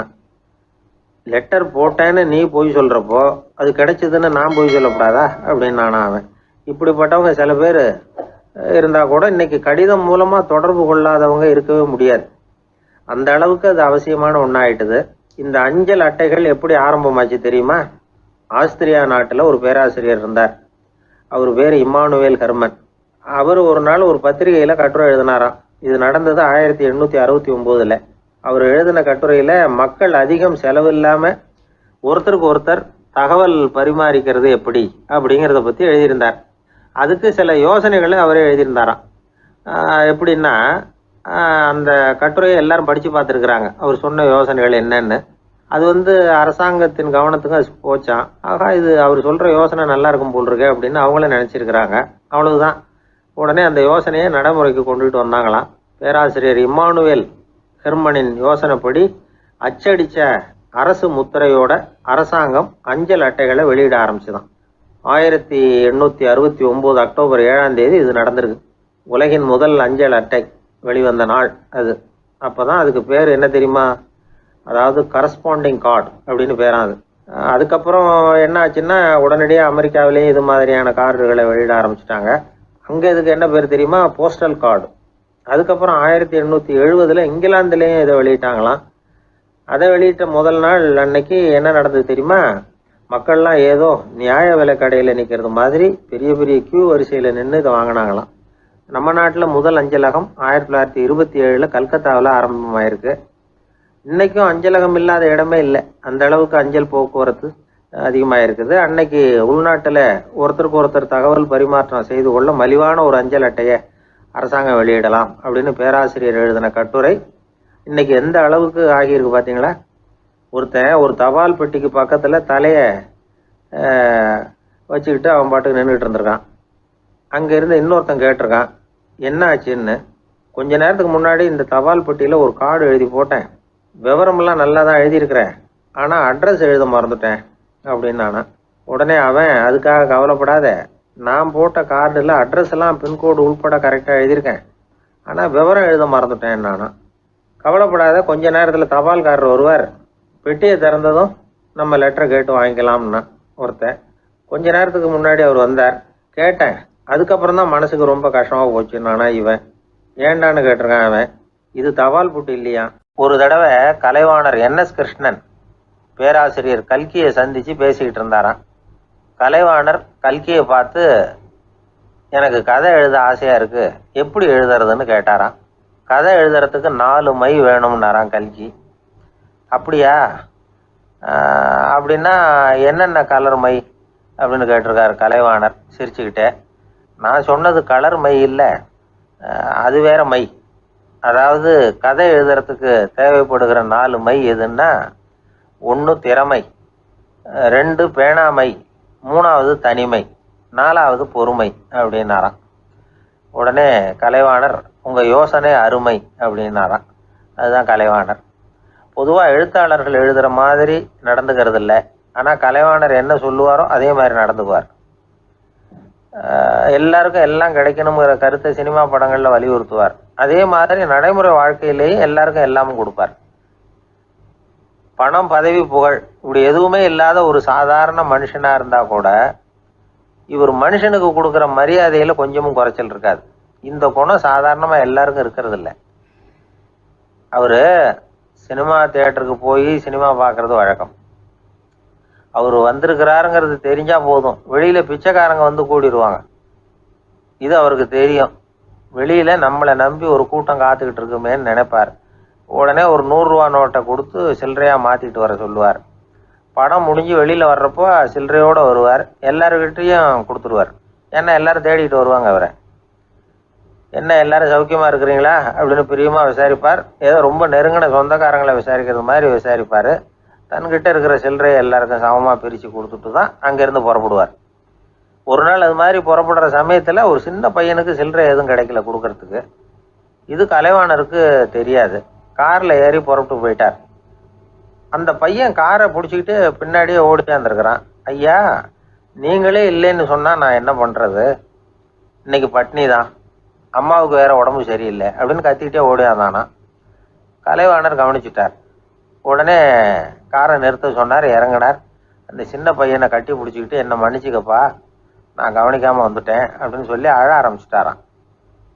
இன்னொரு தடவை இதே மாதிரி ஒரு தியேட்டர்லேருந்து வெளியில் வந்திருக்கிறார். ஒரு ஆள் அவர்கிட்ட வந்து நின்றுருக்கார். அவர் கொடுக்கறதுக்கு இவர்கிட்ட பணம் இல்லை. பணம் இல்லையப்பா அப்படின்னாராம். உங்ககிட்டயே இல்லையா அப்படின்னாராம் அவர். கலைவாணருக்கு மனசு ரொம்ப சங்கடமாக போச்சு. உடனே புறப்பட்டு வீட்டுக்கு போனார். அங்கே இங்கே தேடி பார்த்து அங்கேருந்த கொஞ்சம் நெஞ்ச சில்லறையை எடுத்தார். காரு டிரைவரை கூப்பிட்டார். தியேட்டர் வாசலில் நின்றுக்கிட்டு இருந்த ஆசாமியோட அங்க அடையாளங்களை சொன்னார். காரை எடுத்துகிட்டு போய் அந்த ஆளை கண்டுபிடிச்சி இந்த காசை கொடுத்துட்டு வா அப்படின்னு அனுப்பி வச்சாராம். பிச்சை போடுறதுக்காக காரை அனுப்புனதாக வேற யாரை பற்றியாவது நீங்கள் கேள்விப்பட்டிருக்கிறீங்களா? அவர் ஒரு வித்தியாசமான மனிதர், வித்தியாசமான கலைஞர். கலைவாணரோட சகோதரர் கல்யாணம் நடந்தது. அதில் தியாகராஜ பாகவதர் கச்சேரி முடிஞ்ச உடனே அதில் சம்பந்தப்பட்ட கலைஞர்களுக்கெல்லாம் கலைவாணர் பரிசுகள் கொடுக்குறார். அந்த கச்சேரியில் கடம் வாசித்தவருக்கு மட்டும் மற்ற எல்லாருக்கும் கொடுத்ததை விட பெருசாக ஒரு வெள்ளி கோப்பையை பரிசாக கொடுத்தாராம். மற்றவங்களுக்கெல்லாம் சின்னதாக கொடுத்துட்டு கட வித்துவானுக்கு மட்டும் பெருசா பரிசு கொடுக்குறீங்களே ஏன்னு கேட்டிருக்கிறாங்க. அதுக்கு கலைவாணர் விளக்கம் கொடுத்தாராம். இப்பெல்லாம் ரயிலில் கூட்டம் அதிகங்கிறது உங்களுக்கு எல்லாருக்கும் தெரியும். இந்த வித்துவான் இவ்வளவு பெரிய மண்பானைய ரயில்ல ரொம்ப பத்திரமா உடையாம ரொம்ப தூரத்துல இருந்து கொண்டு வந்திருக்கிறாரே, அது என்ன சாமான்யமான காரியமா? அவரோட அந்த சாமர்த்தியத்தை பாராட்டுறதுக்காக தான் அவருக்கு இவ்வளவு பெரிய பரிசு அப்படின்னாராம். அறிவில் சிறந்தவர்கள் ஆண்களா பெண்களா? என்னுடைய நண்பர் ஒருத்தரை பார்த்து நான் கேட்ட கேள்வி இது. அவர் மெதுவா தன்னுடைய தலையை சொரிஞ்சுக்கிட்டே சொன்ன பதில், அதுல என்ன சார் சந்தேகம், அவங்க தான் அப்படின்னார். அனுபவ அடிப்படையில் அவர் இப்படி சொல்றார். அறிவியல் அடிப்படையில் பார்க்குறவங்களும் இப்படி தான் சொல்றாங்க. இயற்கையின் நோக்கம் இனப்பெருக்கம், இதுல பெண்களின் பங்கு அதிகம். அதனால இயற்கையே பெண்களுக்கு பல சலுகைகளை கொடுத்துருக்குது, சக்தியை கொடுத்துருக்குது. இப்போ வெளிநாடுகளில் இதை பற்றியெல்லாம் நிறைய ஆராய்ச்சி பண்ணி பார்த்துருக்குறாங்க, புள்ளி விவரங்கள்லாம் வெளியிட்டிருக்கிறாங்க. ஆண் குழந்தைகளை விட பெண் குழந்தைகள் முன்னாடியே பேச ஆரம்பிச்சுடுறாங்களாம். அது மட்டும் இல்லை, அதிக எண்ணிக்கையில் வார்த்தைகளை கற்றுக்கிறாங்களாம். அப்புறம் பலவிதமான வாக்கிய அமைப்புகளை அமைச்சு பேசுறதுலையும் பெண் குழந்தைகள் முன்னாடியே ஆரம்பிச்சுடுறாங்களாம். இதெல்லாம் சீக்கிரமாக செய்கிறது பெண் குழந்தைகள் தான். சம வயது உள்ள ஆண் குழந்தைகள் பெண் குழந்தைகள் இவங்களை வச்சு சோதனைகள் பண்ணி பார்த்துருக்குறாங்க. அதாவது ஒரே வயசுள்ள ஆண் குழந்தை பெண் குழந்தை இதெல்லாம் வச்சு அவங்கக்கிட்ட ஒரே கேள்வியை பல விதமாக கேட்கறது, ஒரே செய்தியை வேற வேற கோணங்கள்லேருந்து விளக்குறது, தவறு இல்லாமல் பேசுறது, வேகமாக படிக்கிறது, எழுதுறது, புரிஞ்சுக்கிறது, இப்படி இதை பற்றிலாம் எத்தனையோ சோதனைகள்லாம் செஞ்சு பார்த்துருக்குறாங்க. அப்படி பார்த்ததுல என்ன தெரிஞ்சதுன்னா, அதில் எல்லாம் ஆண் குழந்தைகளை விட பெண் குழந்தைகள் 1.5 மடங்கு அதிக திறமை உள்ளவங்களாக இருக்கிறாங்களாம். இன்னொரு மொழியை கற்றுக்கிறது, பேசுறது, எழுதுறது, இது கூட பெண்களுக்கு சுலபமாக வருதான். 2 மொழிகளை மாற்றி மாற்றி பேசுறது, மொழிபெயர்க்கிறது, இப்படிலாம் கூட சோதனை பண்ணி பார்த்துருக்குறாங்க. இதுலேயும் பெண்களுக்கு தான் அதிக திறன். சரி, இதை விடுங்க. புள்ளி வச்சு கோலம் போடுறது, அதில் இருந்து இந்த கை கடிகாரங்களில், கம்ப்யூட்டர்களில் நுண்ணிய பாகங்களை பொருத்துறது, இது வரைக்கும் பெண்கள் தான் திறமையாக செயல்படுறாங்க அப்படிங்கிறது அந்த சோதனை முடிவு. இந்த நுட்பம், துல்லியம், விரைவு, சிறு கை இயக்கங்களோடு செய்ய வேண்டிய மென்மையான பணிகள், இதுக்கெல்லாம் தேவை கவன குவியம், பொறுமை, இதெல்லாம் பெண்கள்கிட்ட தான் இருக்குதான். அமெரிக்காவில் இன்னொரு சோதனை கூட செஞ்சு பார்த்துருக்குறாங்க. பெண்களின் மூக்கு மோப்ப உணர்வு, இதெல்லாம் எப்படின்னு பார்த்துருக்குறாங்க. பெண்கள் அதிக எண்ணிக்கையில் வாசனைகளை பிரித்து கண்டுபிடிச்சிடுறாங்களாம். ஆண்களால் அந்த அளவுக்கு முடியலையாம். சரி, காது எப்படின்னா செவிப்புலன் உணர்வும் பெண்களுக்கு தான் அதிகமாக. ஒரு கும்பல், அதில் பலவிதமான சத்தம், அதுக்கு இடையில இந்த குரலோட தொனி, ஏற்ற இறக்கம், இதை வச்சே பேசுகிற ஆளை கண்டுபிடிச்சிடுறாங்களாம். ஒரு கூட்டத்தில் தன்னுடைய வீட்டுக்காரர் எங்கே இருக்கார், பிள்ளைகள் எங்கே இருக்காங்க அப்படிங்கிறதெல்லாம் பெண்கள் சீக்கிரமாக கண்டுபிடிச்சிடுறாங்களாம். இன்னொரு விஷயம், ஒரு பொருளை பார்த்த உடனே அது என்னென்னு அடையாளம் கண்டுக்கிறது, அதை மனசில் பதிய வச்சுக்கிறது, அப்புறமா இன்னொரு சந்தர்ப்பத்தில் அது எங்கே இருந்தது அப்படின்னு சரியாக ஞாபகப்படுத்திக்கிறது, இது மாதிரி சோதனைகள்லாம் கூட பெண்கள் தான் முன்னணியில் இருக்கிறாங்க. ஒரு சராசரி சூழ்நிலையில் ஆண்களை விட அதிகமான எண்ணிக்கையில் புன்னகை புரிகிறது, சிரிக்கிறது பெண்கள் தானா. அதிகமாக தோழமை உணர்வோடு பேசுறது அவங்க தானா. 2 பெண்கள் பேசிகிட்டு இருக்கிறதையும் பாருங்கள், அதே மாதிரி 2 ஆண்கள் பேசிகிட்டு இருக்கிறதையும் பாருங்கள். ஆண்கள் ஒரு அடி தள்ளியே நின்று பேசிகிட்டு இருப்பாங்க. மருத்துவர்களை எடுத்துக்கொள்ளுங்கள், அதாவது சிரிச்ச முகத்தோட நோயாளிகள்கிட்ட பரிவோடு பேசுறதுல பெண் டாக்டர்கள் தான் அதிகம். இதுவரை சொல்லப்பட்டது எல்லாமே அறிவியல் பூர்வமான செய்திகள். அதனால இளம் பெண்கள் வாழ்க்கையில சோர்வடைய தேவையில்லை. இயற்கையே நமக்கு சாதகமா இருக்கு, எல்லாம் முடியும் நம்மால அப்படிங்கிறத அவங்க புரிஞ்சுக்கணும். ஒரு பையன் தன்னுடைய அப்பா அம்மா திருமண ஆல்பத்தை புரட்டிக்கிட்டே இருந்தான். அப்புறம் அம்மாகிட்ட கேட்டான், அம்மா இது யாரு சின்ன வயசுல எடுத்ததா, இது என்னன்னு தெரியலையே, இந்த படத்துல அழகா மீசை வச்சுக்கிட்டு சிரிச்சுக்கிட்டு நிக்கிறது யார் அப்படின்னு கேட்டான். அதுதான்டா அவங்க அப்பான்னாங்க அந்த அம்மா. அப்படின்னா இப்போ நம்ம வீட்டில் நரைச்ச தலையோட அழுது வடிஞ்சிக்கிட்டு இருக்காரு ஒருத்தர், அவர் யாருன்னு கேட்டானா. இது பையனுடைய புத்திசாலித்தனம். பெண் பிள்ளைகள் அப்படி கேட்கறது இல்லை. அதனால இந்த கதையெல்லாம் எதுக்காக அப்படின்னா, இளம் பெண்கள் வாழ்க்கையில் சோர்வு அடைஞ்சு போயிடக்கூடாது. அதனால பெண்கள் எல்லாம் முடியும் நம்மாலும் அப்படிங்கிறத நினச்சி செயல்பட்டாங்கன்னா வாழ்க்கையில் வெற்றி நிச்சயம். ஒருத்தங்க கூட நாம் சண்டை போடுறோம், அதில் நாமளே ஜெயிச்சு விடுறதா வச்சுக்குவோம். நம்ம மனசுக்கு சந்தோஷமாக தான் இருக்கும். இருந்தாலும் உள் மனசில் ஒரு பயமும் உண்டாகலாம். தோத்து போனவன் சும்மா இருப்பானா? அவன் மறுபடியும் எப்போ சந்தர்ப்பம் வரும்னு எதிர்பார்த்துக்கிட்டு தானே இருப்பான். அதனால வெற்றியின் ஒரு பக்கம் சந்தோஷமா இருந்தாலும் இன்னொரு பக்கம் பயமா தான் இருக்கும். ஒரு மன்னன் இருந்தான், நிறைய பேரோட அவன் சண்டை போட்டான், ஜெயிச்சான், பல நாடுகளை வென்றான். அதனாலேயே அவன் மனசுக்குள்ள ஒரு பயம் உண்டாயிட்டுது. பகை மன்னர்கள் எல்லாம் படையெடுத்துக்கிட்டு வந்துட்டா என்ன பண்றது அப்படிங்கிற பயம். எல்லாரும் இப்ப இருக்கிற இந்த மாளிகையை கைப்பற்றிக்கிட்டா என்ன பண்றது அப்படின்னு யோசனை பண்ணா நடுங்க ஆரம்பிச்சிட்டான். ஏன் ஒரு மாதிரியா இருக்கிறீங்க அப்படின்னு கேட்டார் அமைச்சர். இவன் விவரத்தை சொன்னான். 2 பேருமா சேர்ந்து ஒரு திட்டம் போட்டாங்க. அதன் பிரகாரம் ஒரு பெரிய மாளிகை ஒண்ணு புதுசா கட்டினாங்க. அதுக்கு ஜன்னல்லாம் எதுவும் கிடையாது. உள்ள போறதுக்கு வெளியில வர்றதுக்கு ஒரே ஒரு கதவு மட்டும்தான் உண்டு. அதை தவிர அந்த மாளிகைக்கு வேற எந்த வழியும் கிடையாது. ஒரு சின்ன துவாரம் தெரிஞ்சா கூட அதையும் சுத்தமா அடைச்சுட்டாங்க. ஒரே ஒரு கதவு வச்சானே, அந்த வழியை பாதுகாக்கிறதுக்கும் ஏராளமான வீரர்களை காவலுக்கு நிறுத்தி வச்சிருக்கிறாங்க. இவ்வளவும் பண்ணி முடிச்சதுக்கு அப்புறம் தான் அந்த மன்னனுக்கு மனசு திருப்தியா இருந்துதான். ஒரு நாள் அந்த ராஜாவும் அமைச்சரும் அந்த ஒரு கதவு வழியா வெளியில வந்திருக்கிறாங்க மெதுவா. என்ன அமைச்சரே, எப்படி நம்ம ஏற்பாடு அப்படின்னு அட்டகாசமா சிரிச்சுக்கிட்டே கேட்டானா ராஜா. அபாரம்னார் அமைச்சர். அவர் வேற என்ன சொல்லுவார்? இவங்க 2 பேரும் இப்படி பேசிக்கிட்டதை அங்க வீதி ஓரமா உட்கார்ந்து இருந்த ஒரு பெரியவர் கேட்டுட்டு அவரு சிரிச்சாராம். அவரு சிரிக்கிறத பார்த்தும் மன்னனுக்கு கோவம் வந்துட்டுது. அதை பார்த்ததும் ஏன்பா சிரிக்கிறேன்னு கேட்டிருக்கார். அதுக்கு அந்த பெரியவர் சொன்னாராம், ரொம்பவும் புத்திசாலித்தனமா தான் இந்த மாளிகையை கட்டி இருக்கிறீங்க, ரொம்ப பாதுகாப்பா தான் இருக்குது, இருந்தாலும் ஒரு குறை தெரியுதுன்னார். என்னன்னு கேட்டார் அவரு. வேற வழியே வைக்காம மாளிகை கட்டின நீங்க என்னத்துக்காக ஒரே ஒரு வழி மட்டும் வச்சிருக்கிறீங்க? அந்த வழியா எதிரிகள் நுழைஞ்சுட்டா என்ன பண்ணுவீங்க அப்படின்னார். என்ன பண்றதுன்னார் அவரு. அதையும் ஒரு கருங்கல் சுவர் எழுப்பி சுத்தமா அடைச்சு விடுங்க, அதுதான் நல்லது. அதுக்கப்புறம் எதிரிகள் பயம் கொஞ்சம் கூட இல்லாம நீங்க உள்ள உட்காந்துக்கலாம், அதுதான் ரொம்ப பத்திரம் அப்படின்னார். மன்னன் யோசனை பண்ணி பார்த்தான். பளிச்சுன்னு ஒரு யோசனை தோணுச்சு. அது சரி, நீங்க சொல்றது மாதிரி அந்த ஒரு வழியையும் அடைச்சுட்டா இந்த மாளிகைங்கிறது ஒரு கல்லறை மாதிரி ஆயிடுமே அப்படின்னாராம். இப்ப மட்டும் இது எப்படி இருக்குதுன்னு நினைக்கிறீங்க? கல்லறை மாதிரி தானே இருக்குது அப்படின்னார் பெரியவர். எதிரி உங்களை சாகடிக்கலைன்னாலும் நீங்களா ஒரு நாள் சாகத்தானே போறீங்க அப்படின்னார். அதுக்கப்புறம் கொஞ்சம் விளக்கமும் கொடுத்தார். உங்க மாளிகையில எவ்வளவு ஜன்னல்களும் கதவுகளும் இருக்குதோ அந்த அளவுக்கு வெளி உலகத்தோட உங்களுக்கு தொடர்பு இருக்கு. அந்த அளவுக்கு உங்க வாழ்க்கையில ஒரு இயக்கம் இருக்குது. கதவுகளை மூட மூட வாழ்க்கையும் அடப்பட்டு போடும். நான் கூட ஒரு காலத்துல மாளிகையில தான் இருந்தேன். அதோட சுவர்கள் இருந்ததுல அதை எவ்வளவுதான் தள்ளி தள்ளி போட்டாலும் என்னுடைய வாழ்க்கைக்கு அதெல்லாம் ஒரு எல்லை கோடுகள் மாதிரி தெரிஞ்சுது. அதை உணர்ந்தேன். வாழ்வுக்கு எல்லையே இருக்கக்கூடாதுன்னு நினைச்சேன். அதனாலதான் இப்படி இங்க உட்காந்துட்டேன். இப்ப என்னுடைய வாழ்வுக்கு வானம்தான் கூரை, இந்த நிலம்தான் என்னுடைய மாளிகை. இப்பதான் வாழ்க்கையை முழுமையா என்னால உணர முடியுது, அனுபவிக்க முடியுது அப்படின்னாரு அந்த பெரியவர். அந்த அரசர் ஒரு பெரிய தத்துவத்தை புரிஞ்சுக்கிட்டாராம். தன்னோட மாளிகைக்கு நிறைய ஜன்னல்களையும் கதவுகளையும் வைக்க சொல்லி உத்தரவு போட்டாராம். இப்படி ஒரு கதை உண்டு. ஒரு சுடுகாட்டுல ஒரு கல்லறைக்கு மேல கால் போட்டுக்கிட்டு உட்காந்துக்கிட்டு இருந்தான் ஒருத்தன். அந்த வழியா போன ஒருத்தர் அவனை பார்த்து கேட்டாராம், ஏப்பா இப்படி பேய் பிசாசு நடமாடுற இந்த மயானத்துக்கு கல்லறைக்கு மேல உட்கார்ந்துருக்கிறியே அப்படின்னு கேட்டாராம். எவ்வளவு காலம் தாங்க உள்ளேயே இருக்கிறது, ஒரே புழுக்கமா இருந்தது, அதுதான் காத்து வாங்கலாம்னு வெளியில உட்கார்ந்துருக்கிறேன் அப்படின்னு நானா. அந்த எப்பவும் சுத்தமா இருக்கணும், அதுதான் நல்லதுன்னு ஒருத்தர். நான் அப்படித்தான் சார் இருக்கிறேன், தினம் 2 வேளை சோப்பு போட்டு குளிக்கிறேன் இன்னொருத்தர். உடம்பு மட்டும் சுத்தமா இருந்தா போதாது சார், மனசும் சுத்தமா இருக்கணும்னாரு அவரு.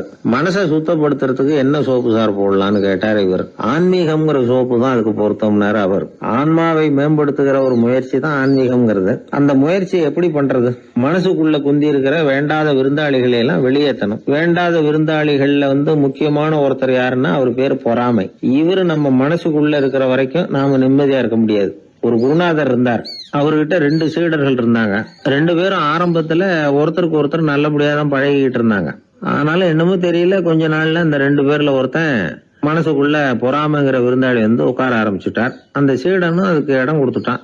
குரு கிட்ட தான் நல்ல பேர் வாங்கணும் அப்படின்னு, தன்னுடைய நண்பன் கெட்ட பேர் வாங்கணும் அப்படின்னு அவனுக்கு ஒரு ஆசை வந்துட்டுது.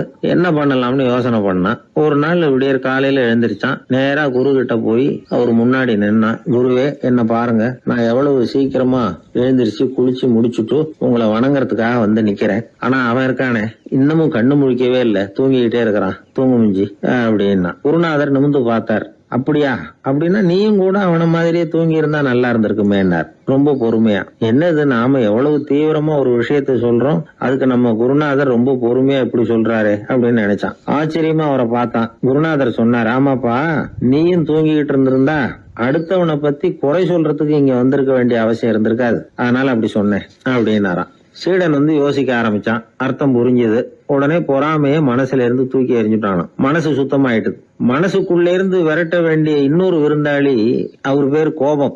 சினம் தன்னையே கொன்னுடும் அப்படிங்கிறார் வள்ளுவர். கோபத்துக்கு மனசுல இடம் கொடுக்காத சில பெரியவர்களும் உண்டு. ஒருத்தர் இருந்தார். அவர் ஒரு சமயம் கோதாவரி நதியில போய் குளிச்சுட்டு திரும்பி வந்துட்டு இருக்கிறார். ஒரு பெரியவர் வர்ற வழியில ஒரு மரத்து மேல உட்கார்ந்திருந்த ஒருத்தன் அவர் மேல துப்பி போடுறான். இவர் உடனே திரும்பி போய் மறுபடியும் குளிச்சுட்டு வர்றார். அப்பவும் துப்புறான். அவரு கோவப்படல, பேசாம மறுபடியும் திரும்பி போய் குளிச்சுட்டு வர்றாரு. இப்படி பல தடவை நடந்துகிட்டே இருக்குது. ஒரு கட்டத்துல இந்த ஆளு தோத்து போய் அவர் காலிலேயே விழுறான். ஆச்சரியப்பட்டு கேக்குறான், அது எப்படிங்க நீங்க கோவப்படாம இருக்கிறீங்களே, அது எப்படி அப்படின்னா, அதுக்கு அந்த பெரியவர் சொன்னாராம், நான் கோவப்பட்டிருந்தா என் மனசு அசுத்தமா இருக்கும். உடம்பு அசுத்தமான குளிச்சு சுத்தப்படுத்திக்கலாம், மனசை அப்படி சுத்தப்படுத்த முடியாது, அது கொஞ்சம் கஷ்டம் அப்படின்னாராம். ஆக கூடி மனசு அசுத்தமாகாம பாத்துக்க வேண்டியது நம்ம கடமை. மனசை அசுத்தப்படுத்துற இன்னொரு விஷயம் சுயநலம். ஒரு சுயநலவாதி ஆத்துல விழுந்துட்டார், சுழல்ல சிக்கிக்கிட்டார். இன்னொரு சுயநலவாதி கரையில இருந்து இதை பார்த்தார். ஒரு கயத்தை தூக்கி போட்டு அதை புடிச்சுக்க சொல்லி கரையில இழுத்து காப்பாத்தினார். அவர் கரையில ஏறின உடனே இவரை பார்த்து, என்ன காப்பாத்தினதுக்காக உங்களுக்கு 50 காசு கொடுக்கலாம்னு பாக்குறேன், ஆனா என்கிட்ட 1 ரூபாயா இருக்கு, சில்லறையா இல்ல அப்படின்னாராம். உடனே காப்பாத்தினவர் இவரை பார்த்து, அப்படின்னா நீங்க இன்னொரு தடவை தண்ணியில விழுந்துருங்க, நான் காப்பாத்துறேன், 1 ரூபாயா கொடுத்துடலாம் அப்படின்னாராம். இப்படிப்பட்டவங்க எல்லாம் எத்தனை தடவை தண்ணியில விழுந்தாலும் மனசு சுத்தமாக போறதில்லை. இந்த உலகத்துல 7 வகையான மனிதர்கள் இருக்கிறாங்களாம். டாக்டர் எட்வர்டு பாஷ் அப்படிங்கிறவர் சொல்றார், மனிதர்களோட மனோநிலை அடிப்படையில அவங்கள 7 வகையா பிரிக்கலாம்ங்கிறார் அவர். அது எப்படி தெரியுமா? முதல் வகை பயந்த குணம் உள்ளவர்கள். சார் ரொம்ப பயந்த சுபாவம், வீட்டுல கூட வாயை திறக்க மாட்டார், சாப்பிட போறப்ப மட்டும்தான் கொஞ்சம் வாயை திறப்பார் அப்படிங்கிறோம்ல, அவங்க எல்லாம் இந்த ரகம். 2வது வகை எப்படின்னா, சஞ்சலப்படுகிறவர்கள். எதுக்கு எடுத்தாலும் கலக்கம் குழப்பம், இப்படியே காலம் தள்ளுறவங்க பல பேர் பார்த்திருப்பீங்க, அவங்க எல்லாம் இந்த ரகம். 3வது வகை எப்படின்னா, யதார்த்த உலகை மறந்து கற்பனை உலகத்திலேயே மிதக்கிறவங்க. இளைஞர்கள், கவிஞர்கள், இப்படி பல பேர் இருக்கிறாங்க. எப்ப பார்த்தாலும் கற்பனை உலகத்திலேயே மிதந்துகிட்டு இருப்பாங்க. கிட்டத்துல போய் என்னங்க ஒரு மாதிரியா இருக்கிறீங்களே அப்படின்னு கேட்டு பாருங்க, ஒரு அற்ப புழுவை பாக்குறது மாதிரி உங்களை பார்ப்பாங்க.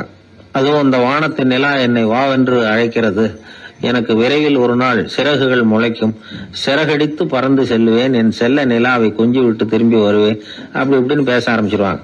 கொஞ்சிறது அப்புறம் இருக்கட்டும்ப்பா, இப்ப கஞ்சிக்கு வழிய பாருடா அப்படின்னா அதை காதல வாங்க மாட்டான். 4வது வகை மனிதர்கள் எப்படின்னா, தனிமை உணர்வு மிக்கவர்கள். இவங்கெல்லாம் மற்றவங்களோட சகஜமா நெருங்கி பழகிறது இல்ல, தான் உண்டு தன்னுடைய வேலை உண்டுன்னு போறவங்க. அடுத்த வீட்டுல இருக்கிறது யாருன்னு கேட்டா கூட அடுத்த வீடுன்னு ஒண்ணு இருக்கா அப்படின்னு கேட்பாங்க. அவங்க கிட்ட மேற்கொண்டு என்னத்தை பேசுறது.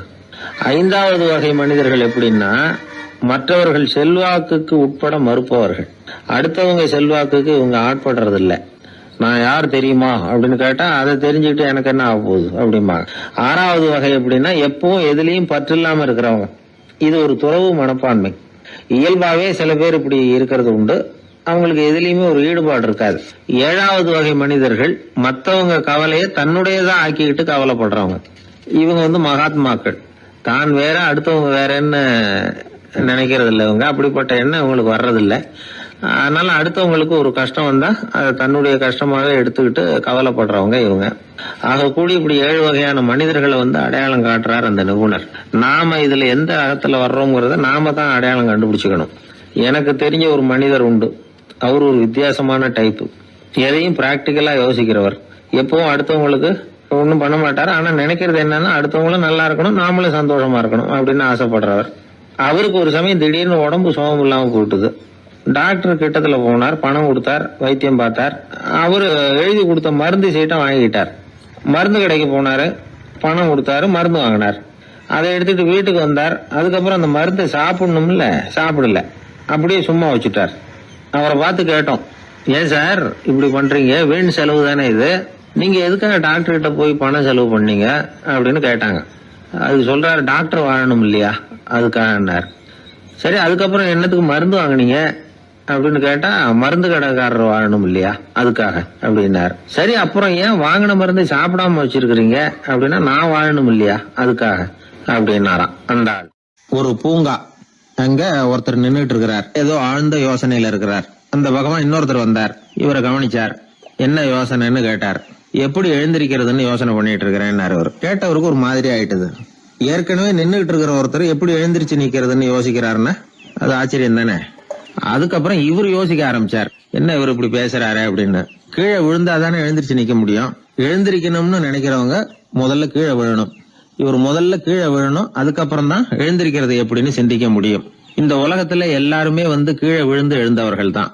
இப்ப இந்த குழந்தை பருவத்துல கீழே விழாம நடைபயில கற்றுக்கிட்டவங்க யாராவது உண்டா? சின்ன வயசுல ஒரு தடவை கூட கீழே விழல சார், அப்படியே பிறந்தாரு வளர்ந்தாரு பெரியவர் ஆயிட்டார் அப்படின்னு யாரையும் சொல்ல முடியாது. மனுஷங்கிறவன் விழுந்து புரண்டு எழுந்துதான் நடக்க கத்துக்கிறான். ஒரு உண்மையை நாம எல்லாரும் புரிஞ்சுக்கணும். இந்த உலகத்துல தவறு செய்யாத மனிதர்களே யாரும் கிடையாது. அப்படி இருக்கிறப்போ எப்போதாவது நாம தவறு பண்ணிவிட்டோம்னா அதுக்காக மனசு உடைஞ்சு போயிடக்கூடாது, வாழ்க்கையில வெறுப்பு வந்துடக்கூடாது. தவறு நடந்துட்டுதா அதுக்காக மனசு உடைஞ்சு போடாதீங்க, அதை ஒரு பாடமா எடுத்துக்கங்க. அதே தவறு மறுபடியும் நடக்காம வேணும்னா பாத்துக்கலாம், அது போதும். தடைக்கல்ல படிக்கெல்லாம் மாத்திக்கணும், இதுதான் இதுல முக்கியம். ஒரு அலுவலகம், அங்க ஒரு அதிகாரி, அவர் உயர்ந்த பதவியில் இருந்தார், சிறந்த நிர்வாகின்னு பேர் வாங்கினவர். அவர் தனக்கு கீழே வேலை செய்யறவங்க கிட்ட எல்லாம் சொல்லுவாராம், இந்த நிறுவனத்துல நீங்க எத்தனை தடவை வேணும்னாலும் தவறுகள் செய்யலாம், ஒரே விஷயம் என்னன்னா ஒரே தவறை மறுபடியும் செய்யக்கூடாது, அது முக்கியம் அப்படின்பாராம். இத மேம்போக்கா பார்த்தா அவர் ஏதோ தன்னுடைய ஊழியர்களை தவறு செய்ய தூண்டுறது மாதிரி தெரியும். ஆனா உண்மை அப்படி இல்ல. இன்னைக்கு என்ன நடக்குது தெரியுமா? அநேகமா எல்லா மனிதர்களுமே ஒரே தவறை தான் மறுபடியும் மறுபடியும் செய்யறாங்க. விளையாட்டு வீரர்கள் ஒரே மாதிரியான தவறுகளை திரும்ப திரும்ப செய்யறது உண்டு. கணக்கு எழுதுறவங்களை பாருங்க, ஒரே தப்ப மறுபடியும் மறுபடியும் செய்வாங்க. அலுவலகம் வருகிறவர்களை கவனிங்க, ஒரு நாள் தாமதமா வந்தா பரவாயில்ல, தினமும் தாமதமா வருவாங்க. இது மாதிரி செய்த தவறையே திரும்ப திரும்ப செய்யறதுக்கு என்ன காரணம்? ஞாபக மறதி, கவனக்குறைவு, தன்னுடைய திறமை பேர்ல அளவுக்கு மீறிய நம்பிக்கை, இப்படி இதுல ஏதாவது ஒரு காரணமா இருக்கலாம் அப்படிங்கிறாங்க இது பற்றி ஆய்வு செய்கிற வல்லுநர்கள். ஒரு தடவை செஞ்ச தவிர மறுபடியும் செய்யறது இல்லைன்னு முடிவு செஞ்சுக்கிட்டு அதை செயல்படுத்த கத்துக்கணும், அது போதும், வாழ்க்கை வெற்றிகரமா அமையும் அப்படிங்கிறாங்க அந்த அனுபவசாலிகள். அதனால வெற்றிகரமா வாழ்க்கையில நடைபோட விரும்பும் இளைஞர்கள் தவிர்க்க வேண்டியது என்னன்னா, முதல்ல சோம்பலை தவிருங்கள், சுறுசுறுப்பாக இயங்குங்கள் அப்படிங்கறது அவங்க அறிவுரை. 2வது ஞாபக மறதி, எந்த செயல்லையும் ஈடுபாடு வேணும், அக்கறை வேணும். 3வது கவனக்குறைவு, எதையும் அலட்சியப்படுத்தக்கூடாது. 4வது என்னால முடியாதது எதுவுமே கிடையாது அப்படிங்கிற அளவுக்கு மீறிய நம்பிக்கை, அது ஆபத்துல கொண்டு போய் விட்டுரும். முதல் தவறு உங்களுக்கு ஒரு பாடமா அமையணும். ஒரு மனிதர் அவர் தன்னுடைய 2 காதுலயும் கட்டு போட்டுக்கிட்டு வந்தார். அவருடைய நண்பர் அதை கவனிச்சுட்டாரு. என்ன சார் ஆச்சு, 2 காதுலயும் கட்டு போட்டுருக்கீங்களே அப்படின்னு விசாரிச்சார். ஒண்ணுமில்ல சார், வீட்டுல ரொம்ப ஆர்வமா டிவியில கிரிக்கெட் மேட்ச் பாத்துக்கிட்டு இருந்தேன். இப்போ என்னுடைய மனைவி துணிகளுக்கு அயன் பண்ணிட்டு இருந்தாங்க. அயன் பாக்ஸ் அப்படியே வச்சுட்டு அடுப்பங்கரைக்கு போயிட்டாங்க. அந்த சமயம் பார்த்து டெலிபோன் பண்ணி அடிச்சது. அவசரமா ஓடி போய் அதை எடுத்து காதுல வச்சேன். அப்பதான் தெரியும் அது அயன் பாக்ஸ்ங்கிற விஷயம். சூடா இருந்ததா, சுட்டு விட்டுது அப்படின்னாரு. ஒரு காது சரி சார், 2 காது ஏன் அப்படி ஆச்சு அப்படின்னு கேட்டார். அதே ஆளு மறுபடியும் போன் பண்ணா சார் அப்படின்னாரு. இவர் எவ்வளவு தூரம் யோசிச்சிருப்பாரு பாருங்க. தவறு மறுபடியும் நடக்கக்கூடாது, முதல் தவறு உங்களுக்கு ஒரு பாடமாக அமையட்டும் அப்படிங்கறது தான் இதுல இருந்து நாம தெரிந்து கொள்ள வேண்டிய கருத்து. அதனால தவறுகள் அதெல்லாம் தடைக்கெல்லாம் நினைக்க வேண்டாம், படிக்கெல்லாம் நினைப்போம். அப்படி நினைச்சோம்னா வாழ்க்கையில வெற்றி நிச்சயம். காசி தேசத்துல ஒரு வேடன் இருந்தானா, அவன் வழக்கம் போல காட்டுக்கு வேட்டையாட போயிருக்கிறான். ஒரு மானுக்கு நேரா குறி பார்த்து அம்ப விட்டுருக்கான். குறி தவறி போய் அந்த அம்பு ஒரு பெரிய மரத்து மேல போய் குத்திக்கிட்டுது. விஷம் தடவுன அம்பு, அதனால மரம் வீணா போயிட்டுது. அதுல இருந்த இலை காய் எல்லாம் உதிர ஆரம்பிச்சுட்டுது. கொஞ்ச நாள்ல அந்த மரம் பூரா காஞ்சி அப்படியே பட்டு போச்சு. அந்த மரத்துல ஒரு பொந்து, அதுல ஒரு கிளி ரொம்ப காலமா இருந்துகிட்டு இருக்குது. அந்த மரம் நல்லபடியா வளமா இருந்த காலத்துல நிறைய பறவைகள் அதுல தங்கி இருந்தது. மரம் காய ஆரம்பிச்சதும் அந்த பறவையெல்லாம் யோசிக்க ஆரம்பிச்சது, சரி இனிமே இந்த மரம் நமக்கு சரிப்பட்டு வராது, வேற இடம் பார்க்க வேண்டியதுதான் அப்படின்னு நினைச்சு ஒவ்வொன்னா பறந்து போக ஆரம்பிச்சுட்டுது. கடைசியில தங்கி இருந்தது அந்த ஒரு கிளி மட்டும்தான். அது அந்த மரத்தை விட்டுட்டு எங்கேயும் போறதுக்கு பிரியப்படல. ஏன்னா அதுக்கு அந்த மரத்து மேல அவ்வளவு அன்பு. இறை தேடுறதுக்கு கூட அந்த கிளி வெளியே போறதில்ல. சாப்பிடாம இருந்தா உடம்பு என்னத்துக்கு ஆகும்? கிளி ரொம்ப வாடி போயிட்டுது, சத்தம் போட்டு கத்த கூட அதால முடியல. அந்த கிளி இப்படி நடந்துக்கிறது தேவலோகத்துல இருந்த இந்திரனுக்கே ரொம்ப ஆச்சரியமா இருந்ததுதான். நேர்ல போய் அந்த கிளிய பாத்துட்டு வந்தா தேவையில்லைன்னு தோணுச்சு அவனுக்கு. உடனே தேவலோகத்திலிருந்து புறப்பட்டு பூலோகத்துக்கு வந்து சேர்ந்தான் இந்திரன். ஒரு சாதாரண மனுஷன் மாதிரி அந்த கிளிக்கு முன்னாடி போய் நின்னான். கிளியே, உனக்கு என்ன பைத்தியமா? இந்த மரத்துல இலையும் இல்ல காயும் இல்ல, கிளையெல்லாம் காஞ்சி போய் எப்போ ஒடிஞ்சு விழலாம்னு நேரம் பார்த்துக்கிட்டு இருக்குது. நீ இன்னமும் இதையே கட்டிக்கிட்டு அழுதுகிட்டு இருக்கிறிய. உன் கூட இருந்த மற்ற பறவைகள்லாம் பாத்தியா? இதே காட்டுல உள்ள செழிப்பான மரங்கள்ல போய் கூடு கட்டிக்கிட்டு சுகமா இருந்துகிட்டு இருக்கு. நீ மட்டும் ஏன் இப்படி கஷ்டப்படணும் அப்படின்னு கேட்டான் இந்திரன். கிளியை சும்மா சோதிக்கிறதுக்காக தான் அப்படி கேட்டிருக்கான். அந்த கிளிக்கு தவ வலிமை அதிகம், அதனால வந்திருக்கிறது இந்திரன் தாங்கிறது அதுக்கு புரிஞ்சு போச்சு. தேவேந்திரா, நான் இந்த மரத்துல தான் பிறந்தேன் வளர்ந்தேன். சின்ன வயசுல இருந்து என்னை வளர்த்து காப்பாத்தி ஆளாகினது இந்த மரம் தான். எனக்கு பசி எடுத்தப்போ பழம் கொடுத்தது இந்த மரம் தான். எனக்கு ஆபத்து வந்தப்போ அடைக்கலம் கொடுத்தது இந்த மரம் தான். இப்போ இந்த மரம் கஷ்ட திசையில இருக்குது. இந்த நேரத்துல நான் மட்டும் நல்லா இருந்தா போதும்னு நினைக்கலாமா? அது சுயநலம் இல்லையா? இப்படி இது துன்பப்படுற காலத்துல நானும் இது கூட இருந்து துன்பத்தை சகிச்சுக்கிறது தான் நியாயம். உதவி செஞ்சவங்களை உதறி தள்ளுறது நல்லது இல்லைங்கிறது உங்களுக்கே தெரியும். என்னோட நல்ல விரதத்தை குலைக்கிறது மாதிரி அல்லவா இருக்குது நீங்க சொல்றது. தேவர்களுக்கு ஏற்படுற சந்தேகங்களையே தீர்த்து வைக்கக்கூடிய நிலைமையில இருக்கிற நீங்க எனக்கு இப்படி உபதேசம் பண்ணலாமா அப்படின்னு கேட்டுதான் கிளி. இந்திரனுக்கு ரொம்ப மகிழ்ச்சி. இத கேட்டதும் கிளியே, நண்பர்கள்னா உன்ன மாதிரி இருக்கணும். பொதுவா ஒருத்தர் நல்லா இருக்கிறப்போ அவரை சுத்தி நிறைய பேர் இருப்பாங்க. அவர் கொஞ்சம் வீணா போயிட்டா அத்தனை பேரும் ஓடி போடுவாங்க. நீ அது மாதிரி இல்ல. சுகத்தையும் துக்கத்தையும் சமமா எடுத்துக்கிட்ட. உன்னை பாராட்டுறேன். உனக்கு விருப்பமான வரம் ஏதாவது கேளு தரேன் அப்படின்னாராம் இந்திரன். கிளி என்ன வரம் கேட்டது தெரியுமா? இந்த மரம் மறுபடியும் முன்னாடி இருந்தது மாதிரியே இலை பூ கனிகளோட செழிப்பா இருக்கணும் அப்படின்னு கேட்டுக்கிட்டு தான். அப்படியே தந்தேன்னாரு இந்திரன். அடுத்த வினாடியே மரம் முன்னாடி இருந்ததை விட செழிப்பா பூத்து குலுங்க ஆரம்பிச்சுட்டுது. அந்த கிளியும் ரொம்ப நாள் சந்தோஷமா வாழ்ந்துட்டு அதுக்கப்புறம் இந்திரலோகம் போய் சேர்ந்துதான். மகாபாரதத்துல பீஷ்மர் தர்மருக்கு இந்த கதையை சொல்றார். மற்றவர்கள் துன்பப்படுறப்போ இந்த கிளி மாதிரி எவன் பரிவு கொள்றானோ அவன் மேன்மை அடையிறது நிச்சயம் அப்படின்னு அவர் சொல்றார். சரி, அந்த கதையை இந்த சமயத்துல எதுக்கு சொல்லணும் அப்படின்னா, வயசான காலத்துல அம்மா அப்பாவை கவனிக்காத பிள்ளைங்க காதல இது விழட்டுமேங்கிறதுக்காக தான். மத்தவங்க துன்பப்படுறப்போ பரிவு காட்டினாலே அந்த அளவுக்கு மேன்மை கிடைக்கும்னா, பெத்தவங்க துன்பப்படுறப்போ பரிவு காட்டினா எந்த அளவுக்கு மேன்மைங்கிறத நினைச்சு பார்க்கணும். ஒரு வயசான அப்பா தன்னோட பிள்ளைய பத்தி ரொம்ப மெச்சுக்கிட்டார். என் பிள்ளை எப்பவும் புத்திசாலித்தனமா குடும்பம் நடத்துறான். அவன் சம்சாரம் கோவிச்சுக்கிட்டு பிறந்த வீட்டுக்கு போற அளவுக்கு அவன் நடந்துகிட்டதே இல்லை